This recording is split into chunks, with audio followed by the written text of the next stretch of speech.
on the last day I tried to talk to her was the realization that I would never be able to go over to Mullican Care Center and sit and talk with her ever again. But that was a selfish emotion, wasn't it?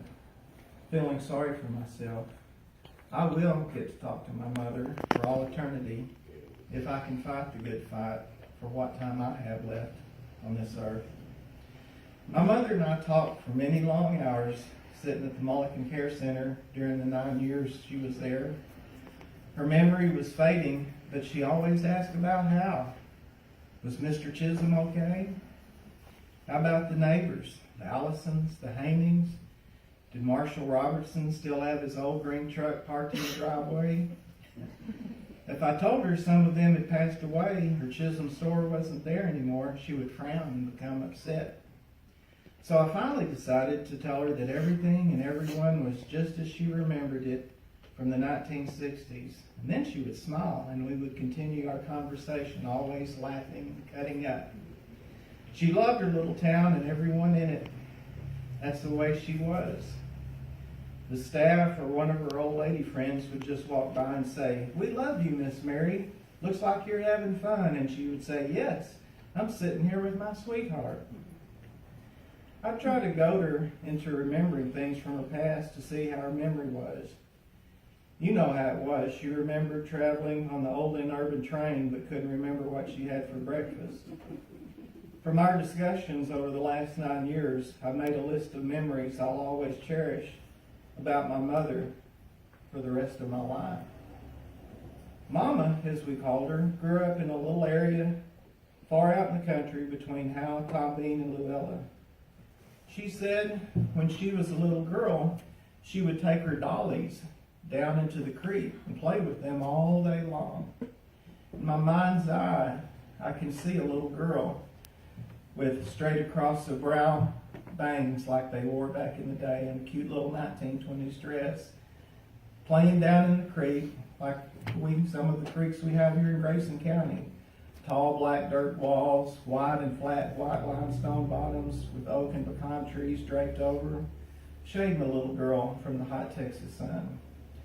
For some reason that stuck with me, that she wasn't always my mom, but she had a wonderful life before I ever showed up.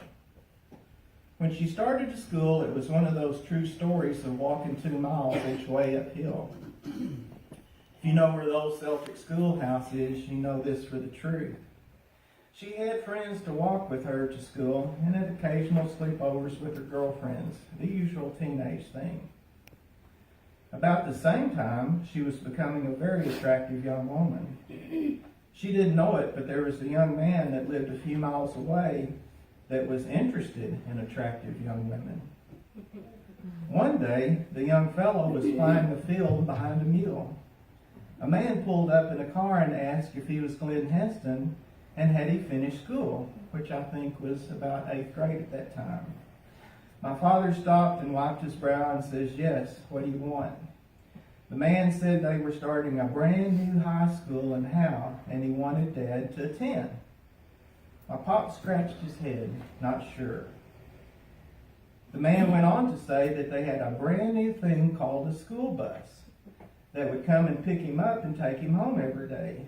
Also, they were starting a football team. "A football team?" my dad asked. "Yep."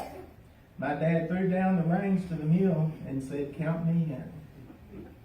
One day as my father was driving home in a school bus, he told me he saw a group of girls walking along the side of the road, and one of them caught his eye.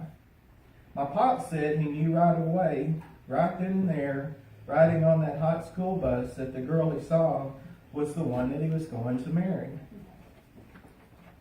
Not long afterward, he found out who she was and where she lived, and began riding his horse to her house to court her.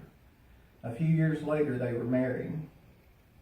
My mom and dad lived through a lot of things in the first years of their life in marriage, some good, some bad. They lived through the Great Depression, World War II, later on Korea, Vietnam, Watergate, and so on. However, I think their biggest challenge through the ages was raising 2 boys that were little stinkers, to put it mildly. mom loved me very much and tried to take care of the sickly child she bore.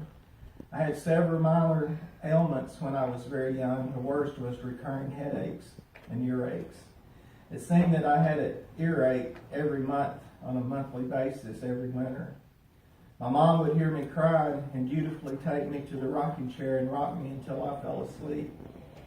Later she joked that she rocked me so much over the years that my feet eventually began to drag the ground.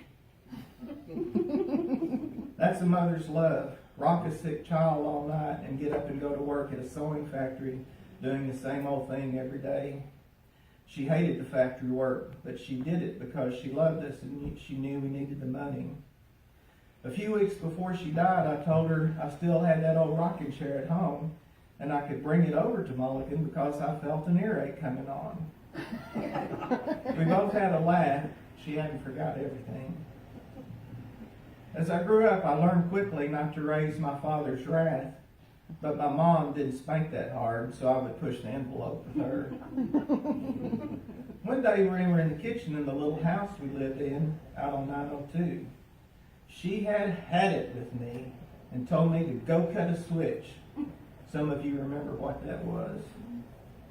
Being the little smart aleck that I was, I went and found an old dead twig about 6 inches long and brought it back to her and handed it to her, and with a smirk I said, "Do your worst."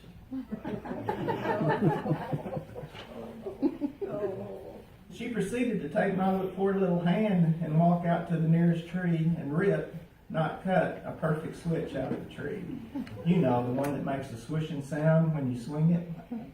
I didn't know such a little woman could make me learn the Mexican hat dance so quickly. But you know, later that day she cried and said she was sorry.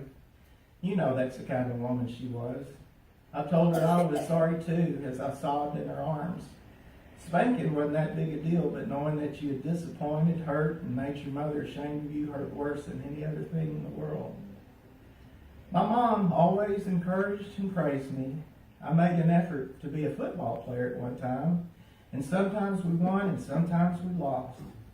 Either way, I knew that when I walked to the breakfast table the next Saturday morning, my parents would encourage me if we lost and praise me if we won.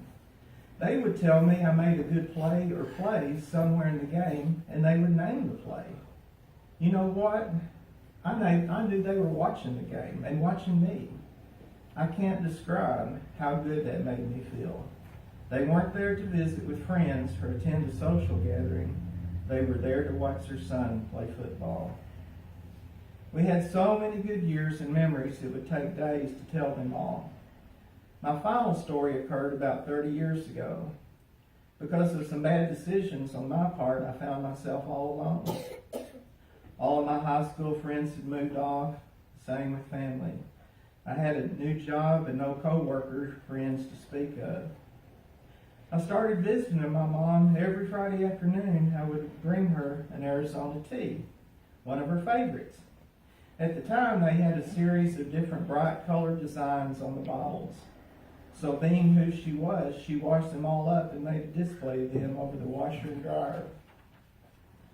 On those Friday afternoons, she did what she always manages to do, boost me up and tell me there would be a brighter day. And you know what?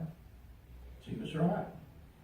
Anyway, if it hadn't been for those long talks on Friday afternoons when she would lift me up and tell me everything would be okay, I'm not sure where I would be today. In conclusion, here's something I heard in church last Sunday. In a letter to Timothy in the New Testament, Paul tells Timothy, "I have fought the good fight. I have finished the race. I have kept my faith. Now there is in store for me the crown of righteousness, which the Lord, the righteous judge, will award me on that day, and not only to me, but also to who all have longed for his appearing." My mom has the right to say that and say those words, and all I can just hope is that someday I'll be able to say the same thing when my time on earth comes. Now I'd like to introduce Marcy Sellers. She's going to play one of my mom's favorite songs, "Last Date" by Floyd Kramer.